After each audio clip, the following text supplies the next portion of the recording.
everyone. I'm Dan Alberts, and welcome to Dingo and a Coach. I am Dingo, and that is the coach, Steve Ellis. And Steve, very happy to have our sponsor here. Peach Cobbler is home to the world's most unique offering of desserts under one roof. Visit them and enjoy 12 flavors of warm, delicious cobblers served with vanilla ice cream, banana pudding, cinnamon rolls, pudding shake. Think banana pudding in a shake, and it's absolutely amazing. Bigger and better cookies, bigger and better brownies, churro sticks, and waffles.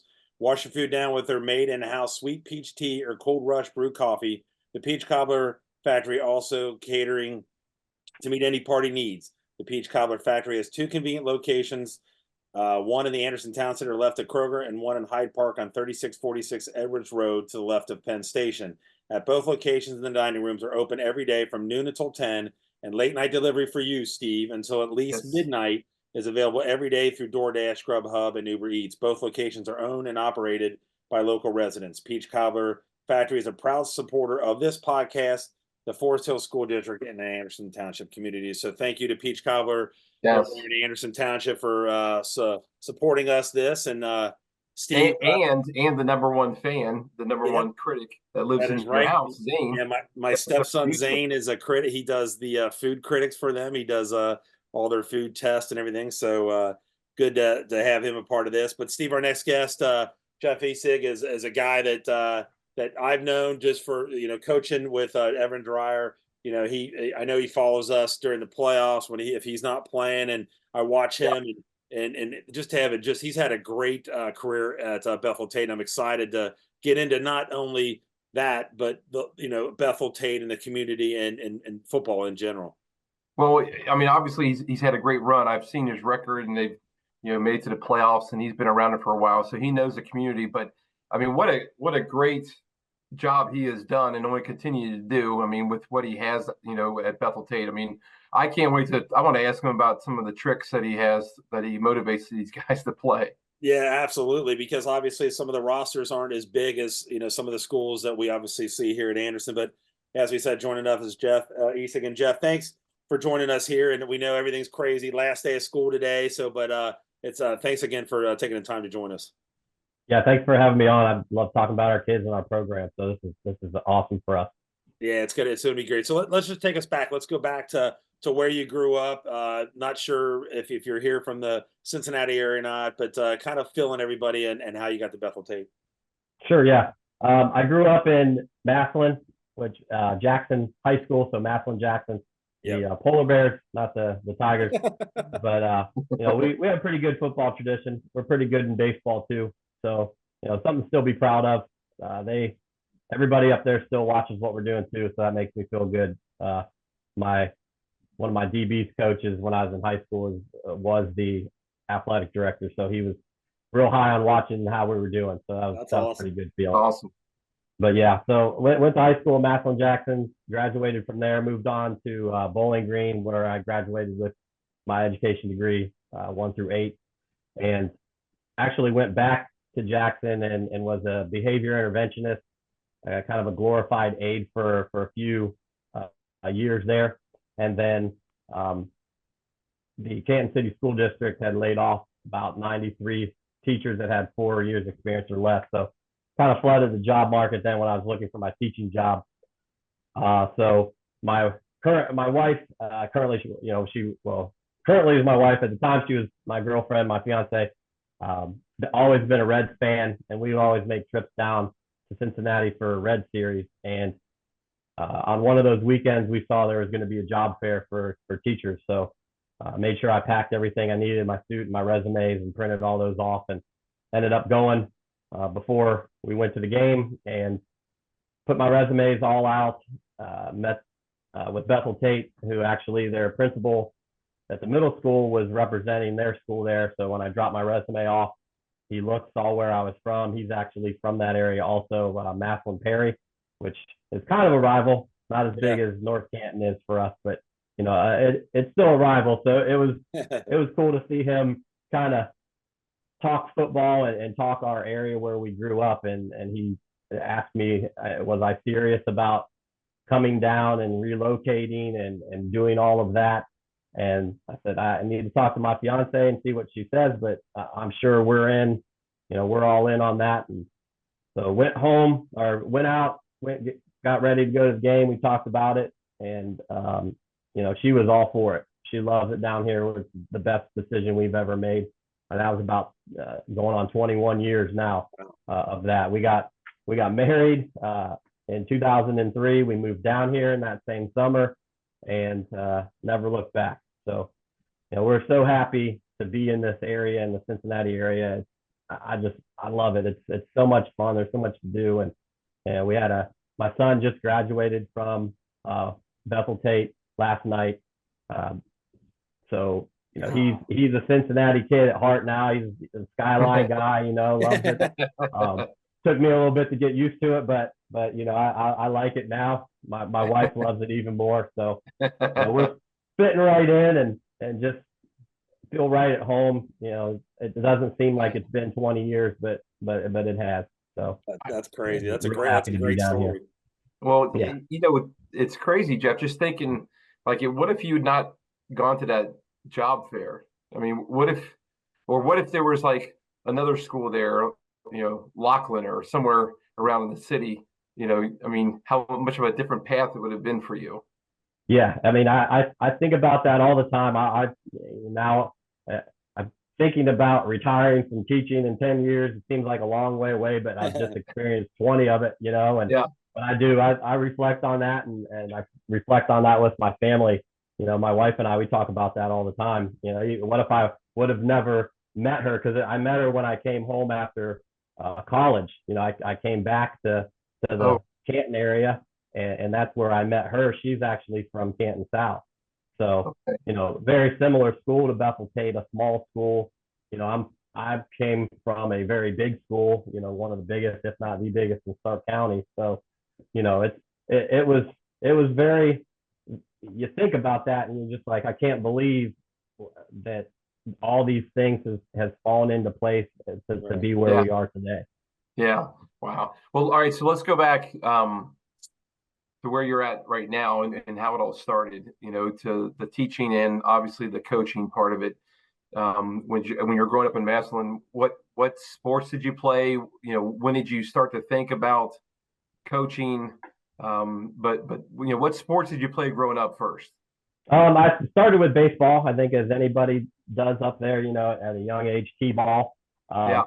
We up there when I was growing up, we didn't really start our youth until third grade. So, when I moved down here and found out about the 5 and 6 year old stuff, and I was kind of leery about it and seeing how it was working, because like I said, we were so big, we didn't get to play other schools until middle school.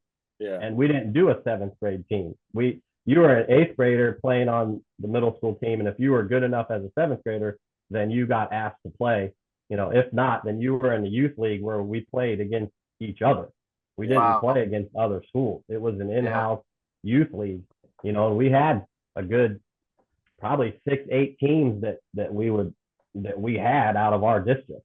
So, that was kind of an eye opener when we moved down, a culture shock, I guess, so to speak, and being from that area, football is king, and that wasn't kind of where I was moving to, so it just, I knew from very, very young age that I wanted to coach football. I've had some great mentors. Al Cheka was my running back coach at Jackson. I think he ended up going actually to Massillon Perry and coaching there for a little while. Elmer Sheets was my head coach through football up there, which kind of a weird story there. He actually left Jackson to watch his son play at UD, and then actually after his son was finished, went to Canton South to coach, which is where my wife graduated from. Wow. Obviously not the same time when he was the coach. Right. We're from the same class, graduating class. So he came there after.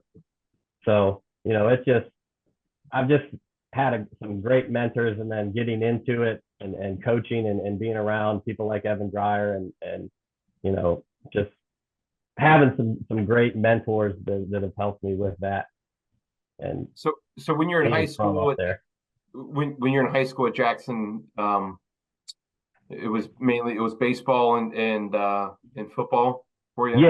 Yeah. Football, it kind of trickled back then to football only. I played some basketball and did some things like that, but football was always my passion, and I love the game so much, and I love what it taught me and the lessons that I've learned through it as a player, and then moving on as a coach, being able to instill that in some of our players, and then also to see it from that side of things, and just to be able to build something that our community can be proud of, and it's just amazing. Yep. Well, I mean, just growing up where you did, I mean, just the excitement of the Friday Night Lights had to be something pretty cool to experience, let alone my very coach. my very first high school game that I played in as a sophomore, which is a big deal up there. You don't even dress as a freshman. We had a completely different locker room for freshmen. We had a completely different coaching staff and a freshman team. Freshmen just don't. At the time, I think it's changed a little bit now, but at the time, freshmen, you had no shot at all, and you played a freshman schedule, and then we also had a sophomore schedule for some of the guys that didn't get to play as much JV or varsity as sophomores. So I'll never forget it. The first week that I ever played a varsity game was against Timpkin, and it was then called Fawcett Stadium, where the Hall of Fame game is played, and where McKinley plays and a lot of other teams play out of. When it was grass, by the way. That's how old I am. So, that was, I'll never forget that, going in and running the ball on that field and being a part of that as a sophomore. And you look up and it's just jam packed, and it's a gigantic place. It's one of the biggest high school stadiums in the state, and just that whole experience to be able to go out there and then you watch on TV, the Hall of Fame game. And I was lucky enough at that stadium. I did some freelance work for quite a while with sports television. Yeah. And my very first game was in 1999 at when the Browns came back for the Hall of Fame game, working for Monday Night Football. Oh, wow. So, nice. That place has a lot of great memories. And then, when I was lucky enough to play or to coach in the North-South game, we went and took pictures at the stadium, and it's all redone now and turf, and it's just a great place. Just brings back great memories whenever I go by there or I think about that. It's awesome. That is, and I can't remember. I always forget when I'm up there, but when Anderson played in the state championship, I can't remember, was it at that field or not? I can't remember. Fawcett State. That was at it's called Tom Benson Stadium now. Okay. And then the Massillon Tigers, theirs is Paul Brown Stadium. Okay. I'm not sure. They played at two different ones. In 2007, they played at one, and then 2008, they played at a different one. I mean, I just can't remember now. I'm getting old, Jeff. Getting old, man. I can't remember, man. 2007 was a long time ago. Yeah, they used to rotate it back and forth, like different divisions, because they didn't used to play every game at one site. Yeah. They used to have different divisions at different sites, the Massillon site and the Canton site. I think that's what they did, because I'm trying to remember, but I think that's what they did. But yeah, that's a obviously a neat place down there. But you did talk about we did talk earlier about the situation you had earlier with it. You were at Bethel Tate, and you were the interim coach for a little bit, and then you weren't named the coach. How was that kind of talk about that experience a little bit? I mean, it's got to be exciting that you were named the interim coach, but then on the other hand, you're not hired at the end of the year, which sometimes I can kind of understand it, sometimes you don't. But is that talk about that experience for you? Yeah, at the time, I was very, very upset. I actually finished the last two games of the season as the interim head coach, like you said, and I had done the entire off season all the way to May, because I did everything that we needed to do, all off season things. And again, it was new to me. It was the first time that I had to do that, and really didn't have a lot of practice, I guess, with it. And the recruiting side of things, going to different meetings, talking with college coaches. So, you know, after I look back at it though, and my wife and I would talk about it, it's the best thing that could have happened. But definitely at the time, you know, there was some bitterness, I would say for sure. And, you know, I didn't wear any of my red and gray for a long, long time. Ended up, that's how I actually met Coach Dreyer. Yeah. He had hired me. He'd found out through one of his assistant coaches who actually taught at Bethel, Rich Cox. And he was a teacher at Bethel and saw what was going on and heard what was going on and had a good relationship with me and knew that I was out looking after what had happened. And he called me up, Evan called me up and said, "Hey, you want to come over and be brown and gold?" And I said, "Sure." I said, I whatever you want me to do, I'll do. You know, I'm there for you.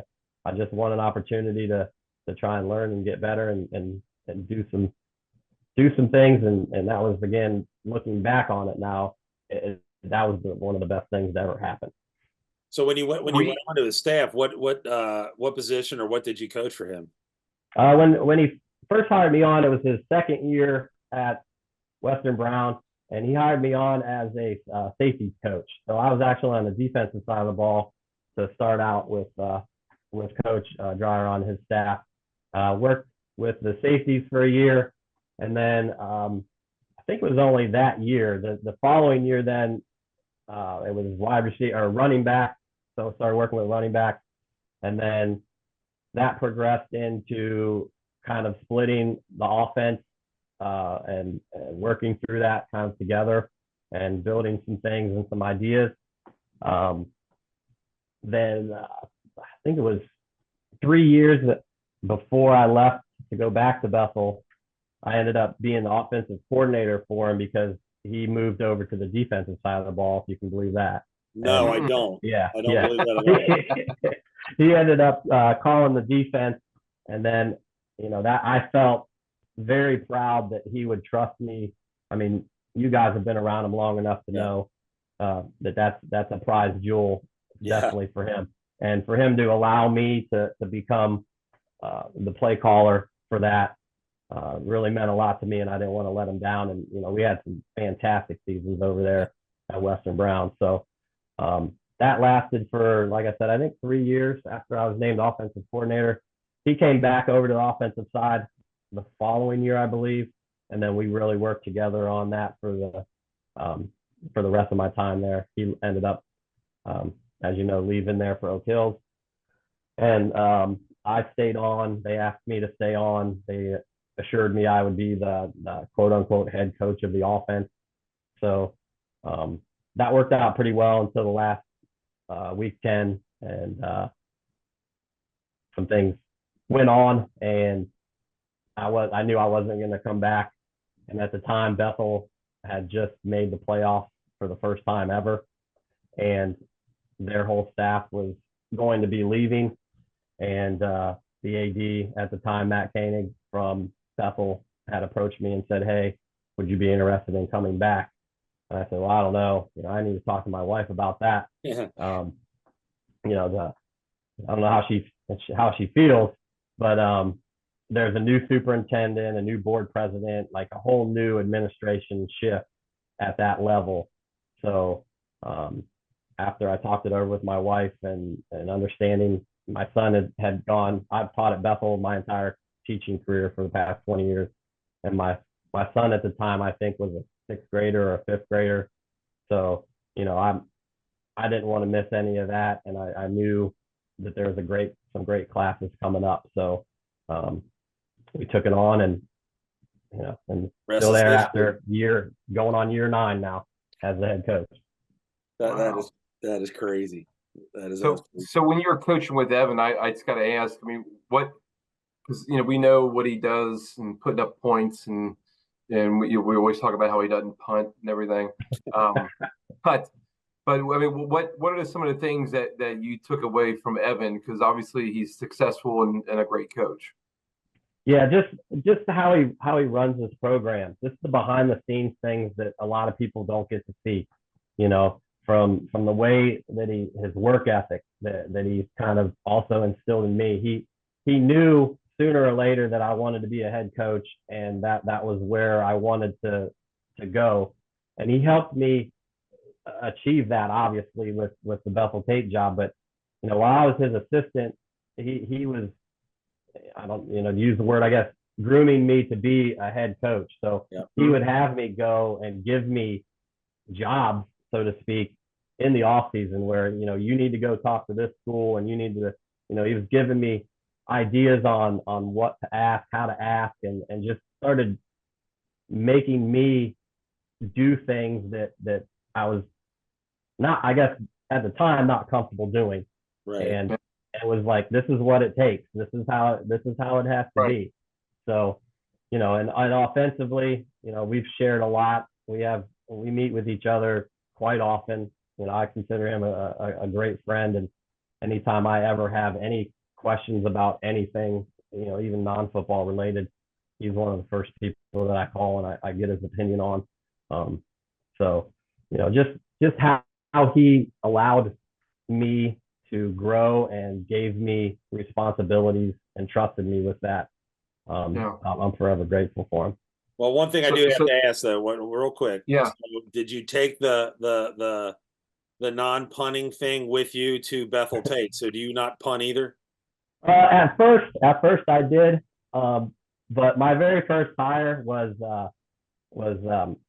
Coach Randy Hospelhorn. I'm not sure if you're familiar with him, but great man. This is going to be my first year actually without him.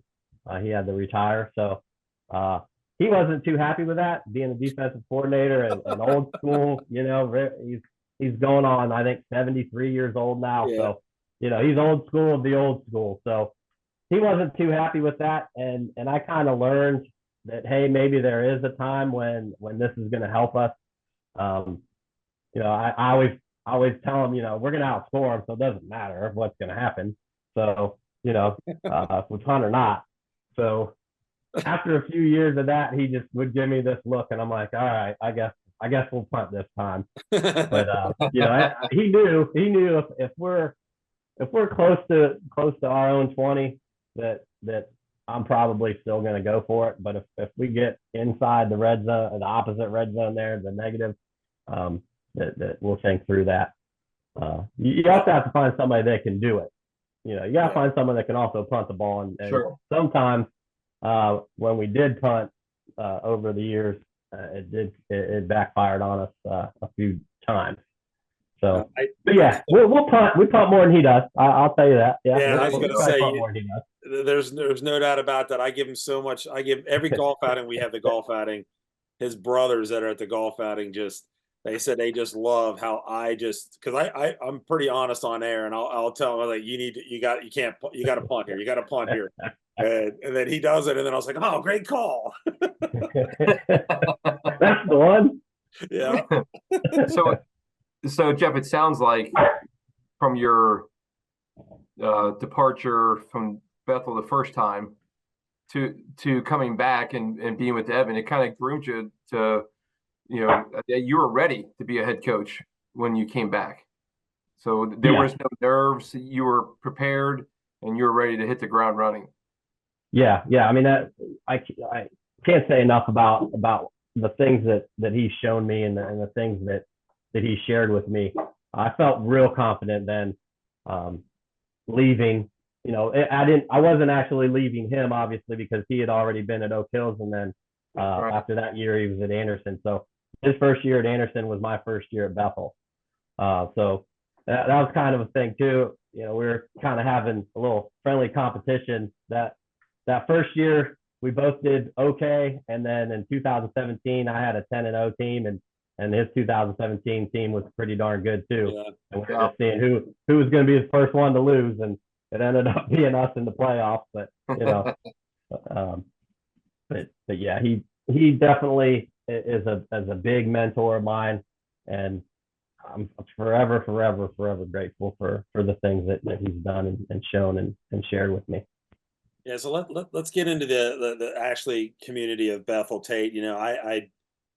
growing up in Anderson, and we'd head out to Bethel Tate for, I don't know, sometimes you get fired, whatever it was.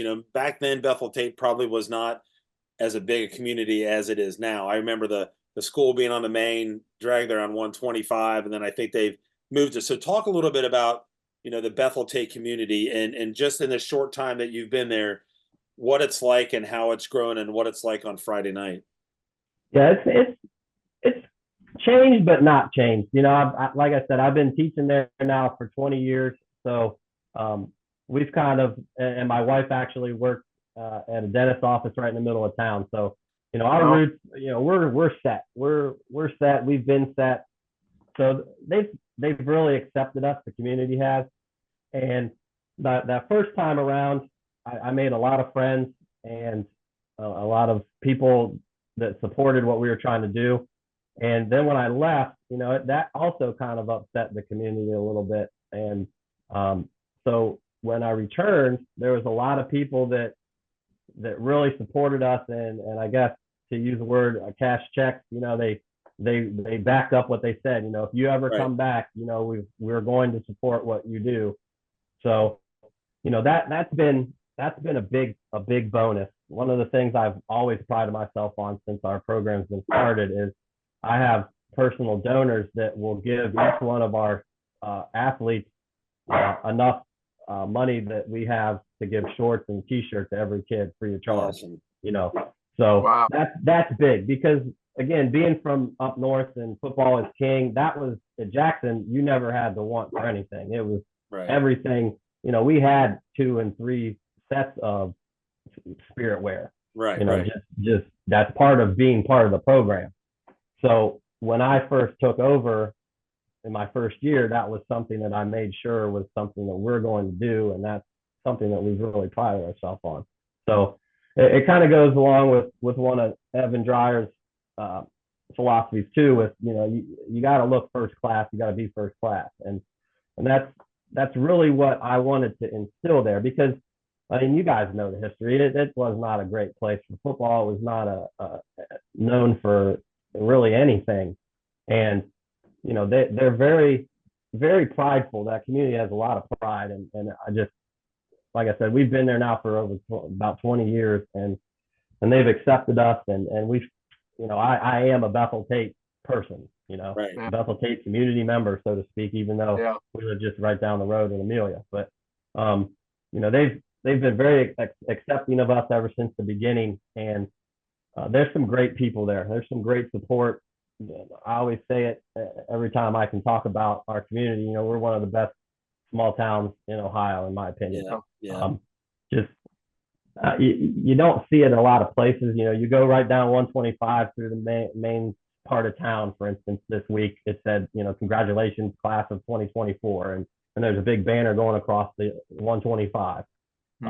You go up and down, you see signs, congratulations, graduates, and that's what we get also, that I feel so proud for our boys and our guys during football season. They're supporting us. Good luck in the playoffs. Good luck tonight. When we were going on that 10-0 run in 2017, there was a sign that every week they would update it. So they get really behind what we're doing, and it's a small town, so obviously on Friday nights, that's one of the biggest things, and is going to our games and being a part of what we're trying to do and part of our community and our district.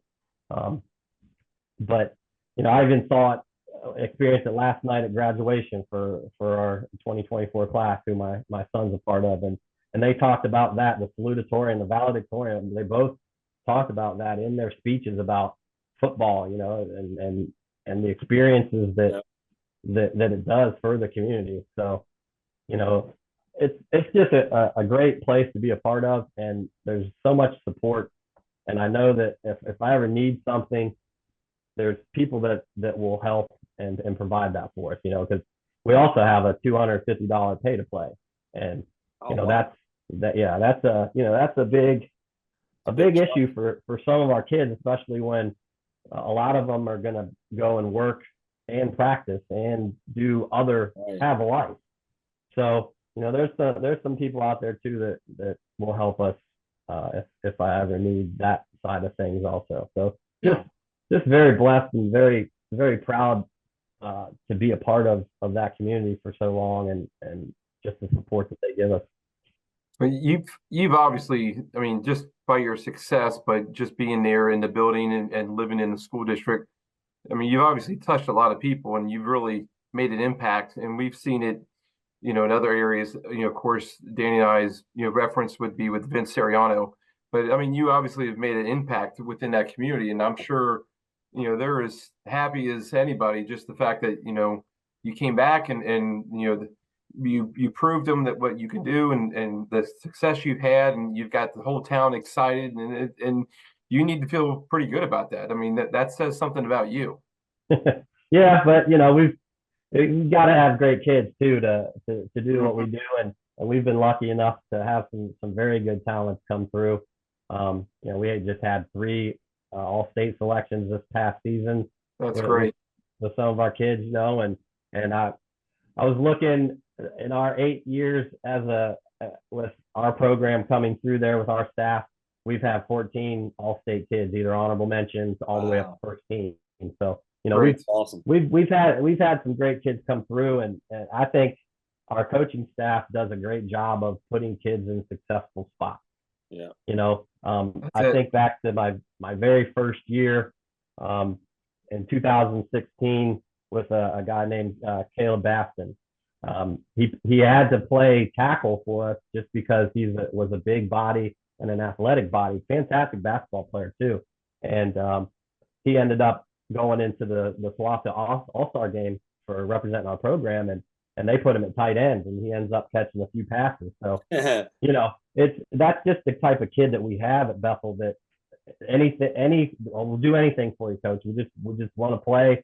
We just want to, have success, and we're just trying to put kids in great places, and they're always accepting of it, Yeah. And it's one great thing about our kids that I truly love about our kids is it's always, they'll do whatever is needed. That's kind of something that we try to live by too. And I think our coaching staff does a great job of instilling that in our kids.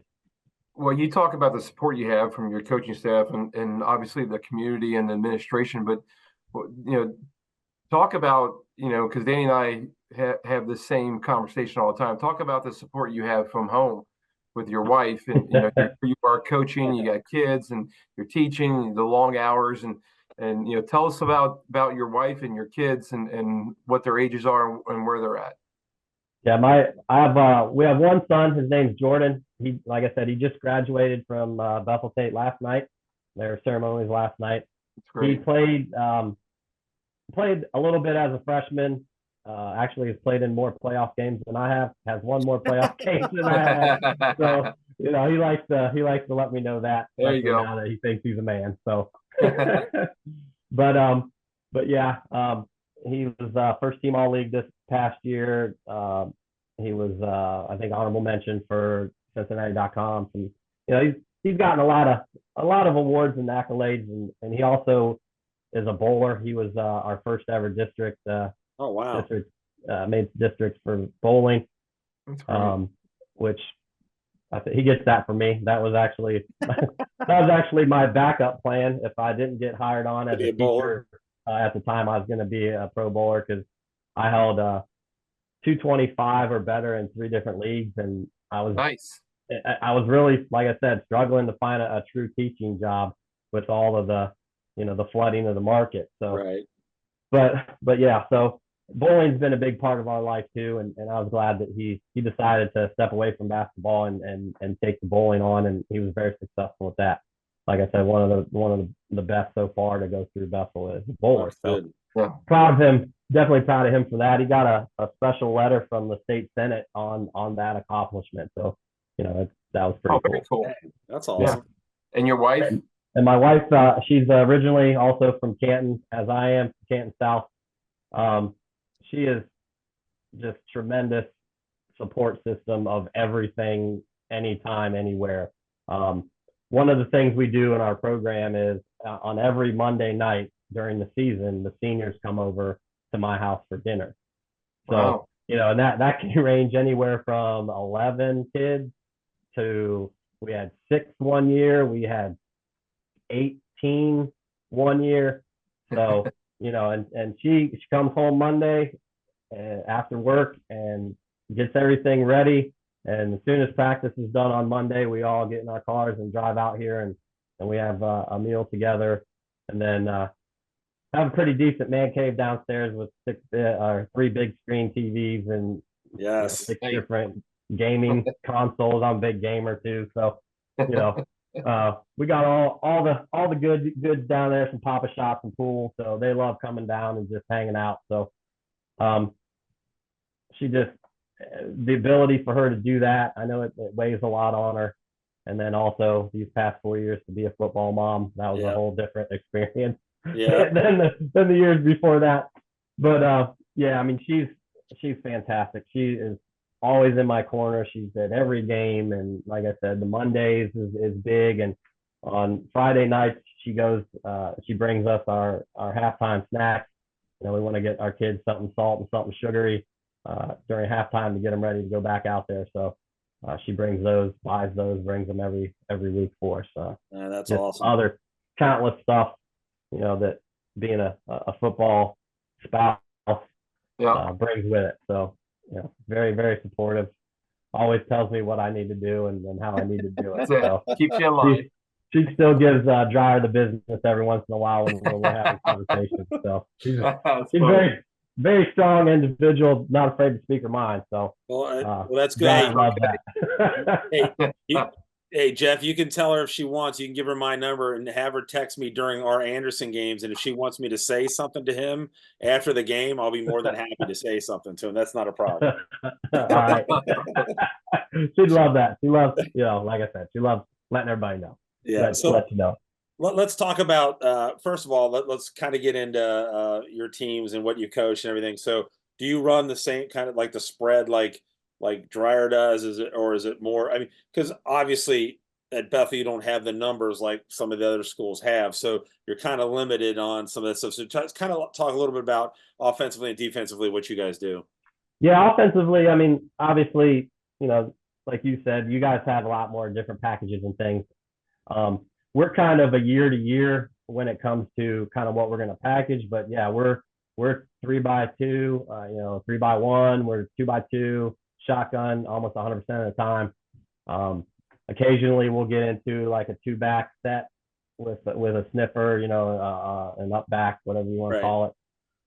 But yeah, most of the time we're shotgun, we're spread, and we're slinging it. And a lot of people think that's all we do, but we've been pretty balanced over the past few years if you actually go back and look with run pass yardage and attempts. So I like it that everybody thinks we pass all the time because we get an advantage with that. But offensively, definitely, yeah. I mean, I've in the beginning stages of that offense that Evan's running.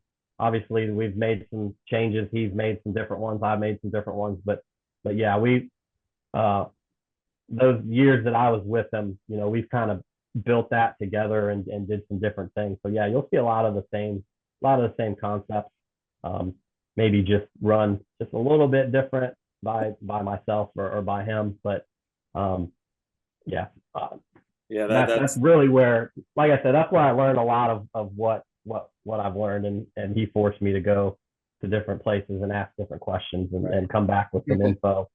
And I know he grills people all the time. That's the first thing he asks coaches when they come in is draw me up your best play. So he's always researching. But yeah, we're very similar. Quarterbacks obviously have had a lot of success, ours and his. So anytime we're announced together like that in the paper, we see our kids having similar yardage or similar numbers. That's always good to see. Defensively, like I said, I had Randy Hospelhorn for my entire career at Bethel so far. He's not going to be joining us this season. So, there'll be a little bit of changes, but we were a very high pressure defense, a lot of sacks, some man coverage stuff over the top, and we want to put a lot of pressure and bring pressure to the quarterback. We want to not give them a lot of time to do whatever they want to do. So, and we've been I think we've been very, very successful defensively, and Coach Haas is definitely going to be missed. But the guy that is on staff that I'm promoting to that actually played or coached with Randy for a while. So, I know he's going to know some stuff. He's not going to, I can't expect him to be Randy, but again, no one really is ever going to be, because he's just a fantastic defensive mind. But I know that we're in good hands with what our next defensive coordinator is going to be doing. So. Well, that's obviously kind of what I thought you were going to say about as far as the offense. I wasn't sure about the defense, but so talk about numbers, like, just so everybody, because I know a lot of people here in Anderson, it's a lot obviously different. What are your numbers? Like, let's say, what do you have to start the season? Like, is it 50 kids? Is it 40? What is it usually when you start the season? Well, I always say I have 55 jerseys, and I want to try and fill them all. Right. But we share a lot of athletes, obviously, at a school like ours, and we want those athletes, and I want those kids playing other sports. So we're trying to get into all those multi-sport athletes, which I think that's really been our key to success, is getting those multi-sport athletes to come out and play football. So numbers wise, a good year, like I said, is touching that 50 mark.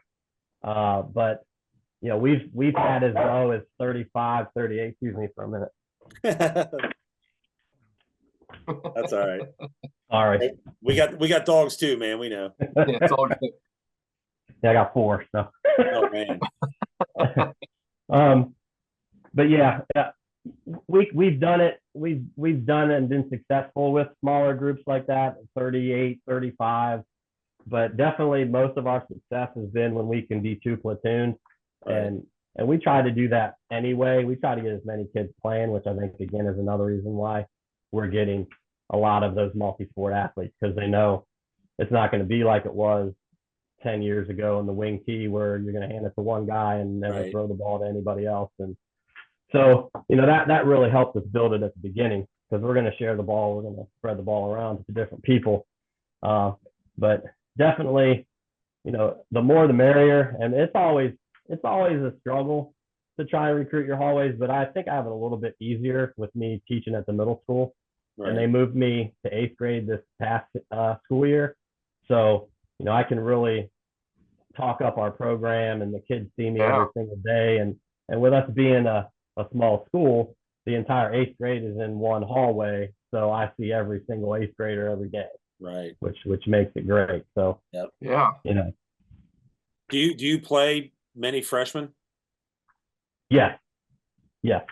Yeah. We actually played, he's a sophomore this past season, and he was a 3rd-team All-State, and he started as a freshman last year. Wow. So, so he's a sophomore being 3rd-team All-State. So we will play freshmen. One of my best offensive linemen coming back, he'll be a junior this year.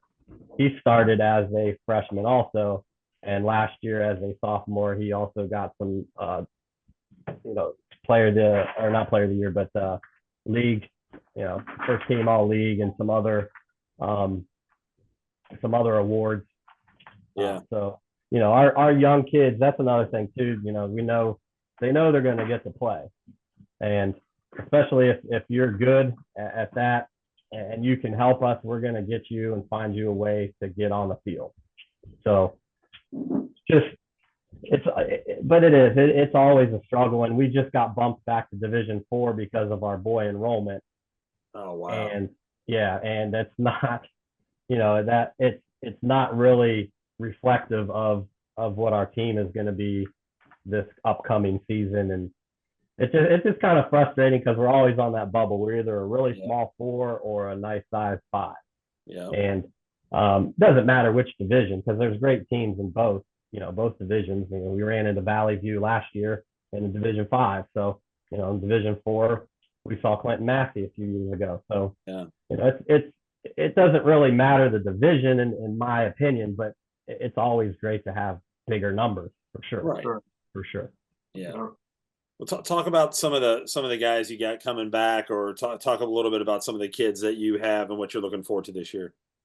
Yeah, this year we're really looking forward to our quarterback competition. I got a few that we're going to look at and try and continue to evaluate. And I just love that. I love developing that position, especially just everything that comes with it, from being the field general to running our offense, to learning our offense. I think our offensive and defensive lines this season are going to be some of the best that we've ever had. We've got some very nice size and some nice young size. Like I said, our best tackle is his name's Eli Welch, and he is probably 6'3" and about runs probably 285 right now. So very athletic kid, very good kid, and he's been homeschooled most of his life. So when he gets to come to football practice, it's awesome for him to be able to interact with our team, and they've really taken to him, even though he didn't necessarily go to class with them throughout the years. That's another huge thing with Bethel, is a lot of these kids have been together since the very beginning. Right. So there's that camaraderie that's always there. They always want to play for each other. They always want to play for their town. But Eli also goes to Grant Career Center and already has graduated with a degree as a sophomore, finishing in sophomore year. Because it's only a 2-year program over there. So with him being a homeschooler, he could start that, and he's done that. And now he's actually going to do something different now for the next 2 years, and he'll graduate out with some other diploma. So that's awesome. He's a fantastic kid, and we just love to have him. We're gonna have a lot of competition though at that offensive receiver position.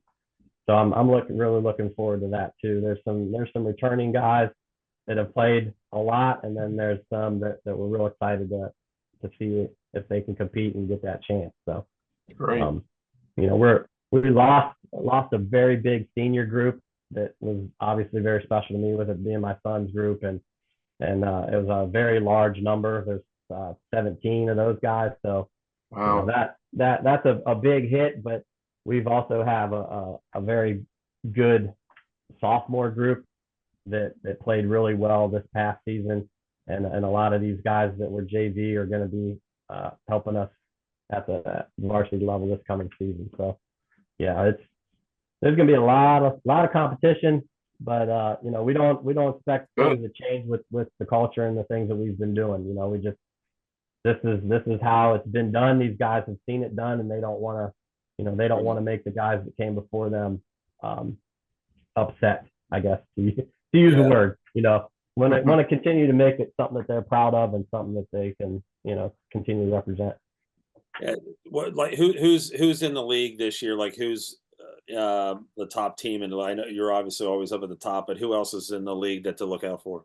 Yeah, I mean, it's always going to be Blanchester. They're always, they always get talked about. It's in the past 8 years that we've been, that my staff and I have been part of this program. It's either been us or Blanchester as the league champ. So, people will say some other teams and say some other things, but if you look at past history, that's what it has been.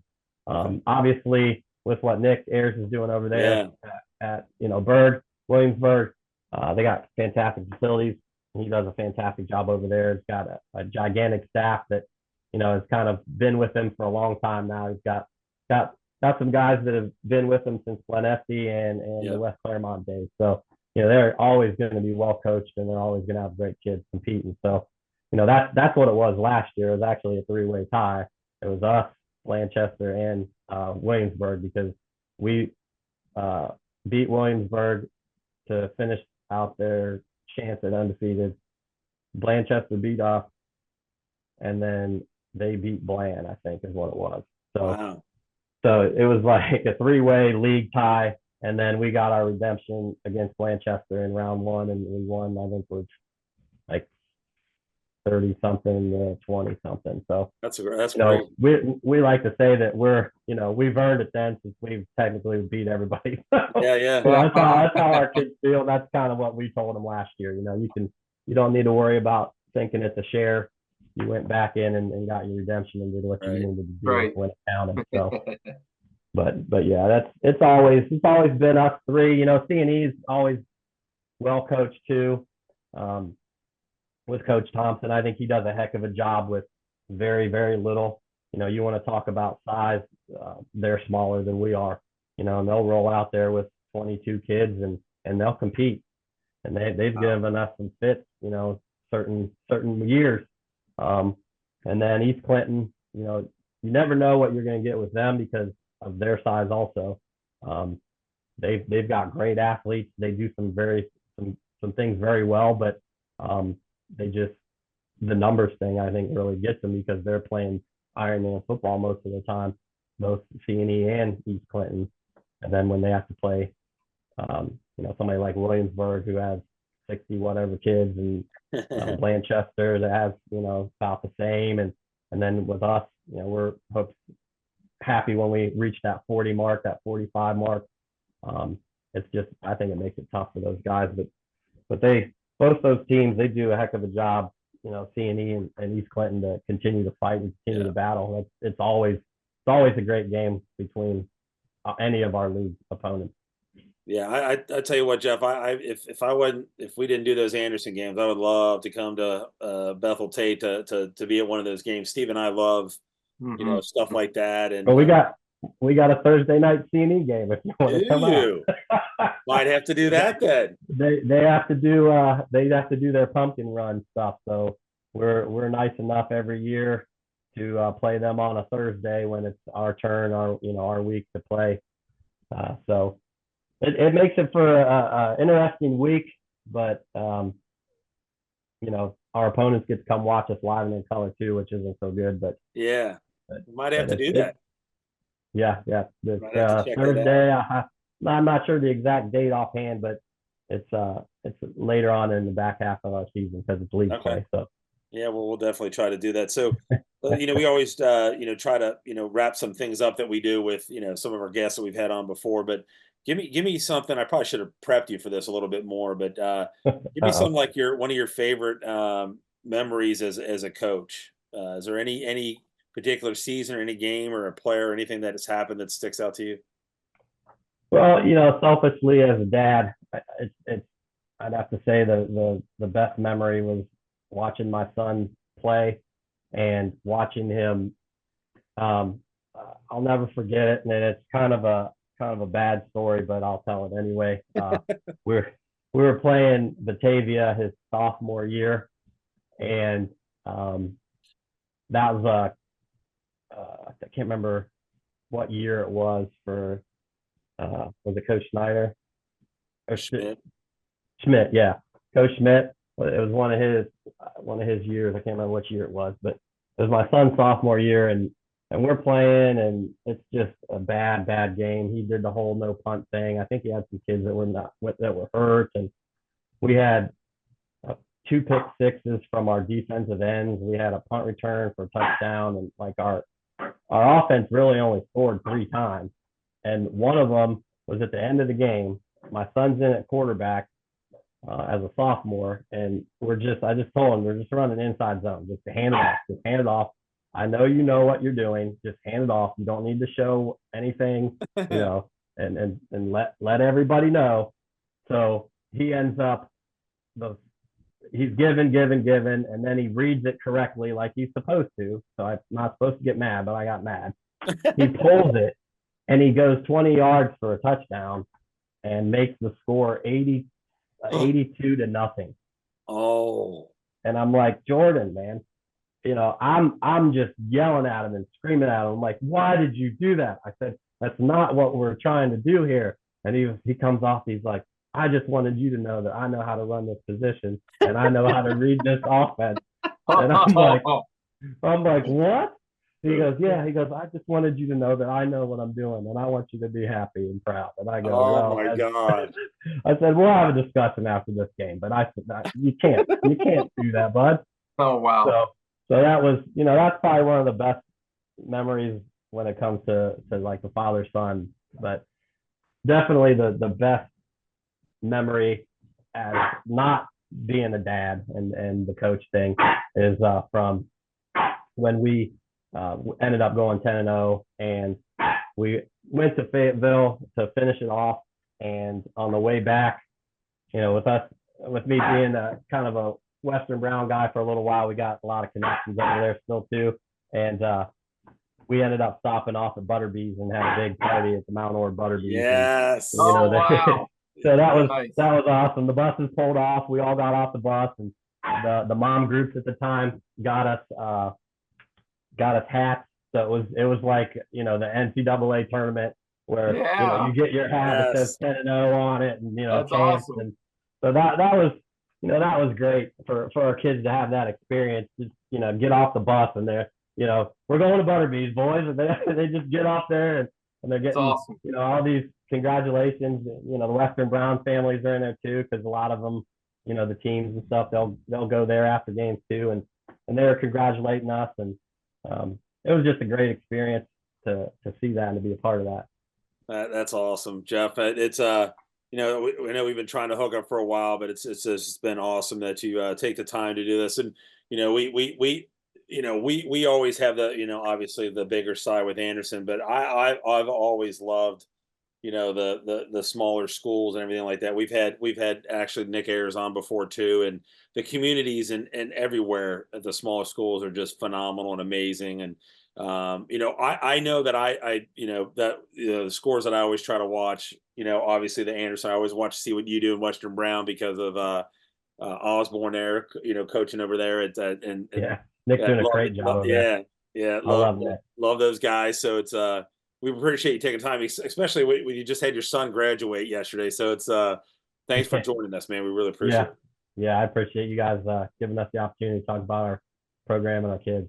It's just great to be able to share that with anybody that listens to old little Bethel Tate. So yeah, I love it. Share that. Yeah, thank you so much. But before, as we said, we're going to wrap this up real quick. But again, don't forget to like and subscribe to our YouTube channel here. We appreciate you everybody doing that. We're keeping it growing and everything's going really well again. So we're gonna again, sponsored by the Peach Cobbler Factory, is home to the world's most unique offering of desserts under one roof. Visit them to enjoy 12 flavors of warm, delicious cobblers served with vanilla ice cream, banana pudding, cinnamon rolls, pudding shake, which is Steve's favorite right here. Steve, the banana pudding blended into a shake. You got to love that one. Thank you. Better cookies, bigger and better brownies, churros, sticks, and waffles. Wash your food down with the made in-house sweet peach tea or cold rush brew coffee. The Peach Cobbler Factory also offers catering to meet any party needs. The Peach Cobbler Factory has 2 convenient locations. The one that we enjoy, and my stepson Zane, at the Anderson Town Center to the left of Kroger, and the one in Hyde Park, which is another big one there, 3646 Edwards Road, to the left of Penn Stations. At both locations, the dining rooms are open every day from noon until 10, and late night delivery until at least midnight is available every day through DoorDash, Grubhub, and Uber Eats. Both locations are owned and operated by local residents.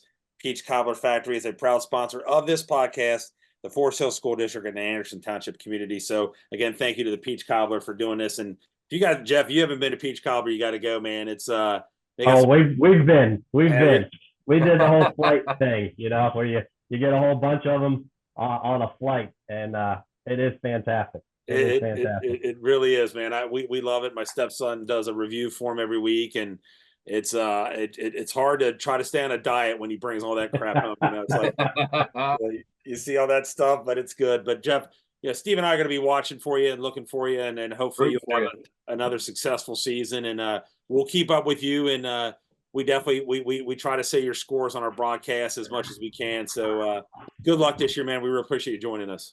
Thank you so much. Again, I appreciate you guys reaching out and giving us a chance to talk about our kids. All right, we appreciate it. So we're going to wrap it up here. So for Steve Ellis, Dan Albers, Jeff Essig here for Dingo and the Coach. You've been watching Dingo and the Coach. Well, guys, catch you guys next week.